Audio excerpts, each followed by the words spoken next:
warahmatullahi wabarakatuh. Semangat pagi anak-anak semuanya. Bertemu kembali di video pembelajaran Bahasa Indonesia bersama saya Kurniawan. Nah, pada video pembelajaran kali ini Bapak masih akan melanjutkan materi yang kemarin, yaitu tentang teks narasi, cerita inspiratif atau cerita imajinatif. Nah, jika kemarin Bapak menjelaskan tentang pengertian dari teks narasi itu apa, pada kesempatan kali ini yang akan Bapak jelaskan adalah unsur-unsur dari teks narasi. Nah, simak videonya sampai selesai, jangan di skip, oke? Unsur-unsur teks narasi. Narasi imajinasi merupakan cerita fiksi yang berisi perkembangan kejadian atau peristiwa.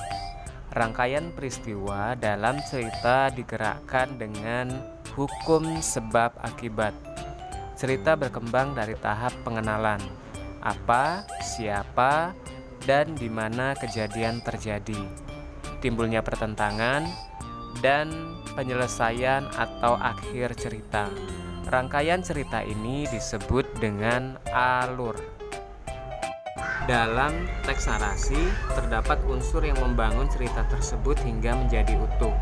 Unsur tersebut disebut unsur intrinsik. Unsur intrinsik merupakan unsur pembangun cerita yang dapat ditemukan di dalam cerita tersebut.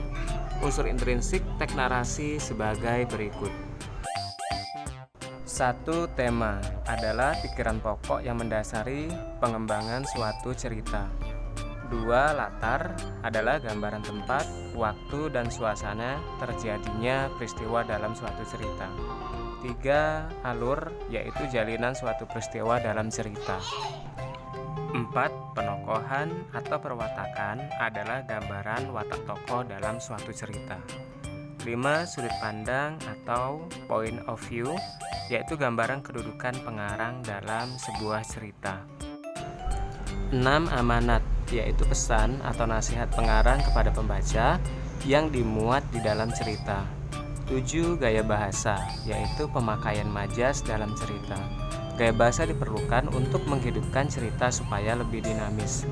8. Tokoh adalah individu rekaan yang diperagakan untuk mengalami peristiwa dalam cerita. Baik anak-anak, demikianlah video pembelajaran kita pada kesempatan kali ini. Kita akan lanjutkan di video pembelajaran berikutnya, masih akan melanjutkan materi yang sekarang. Nah, jangan lupa jaga kesehatan kalian. Mudah-mudahan kita semua tetap sehat dan dalam lindungan Allah SWT.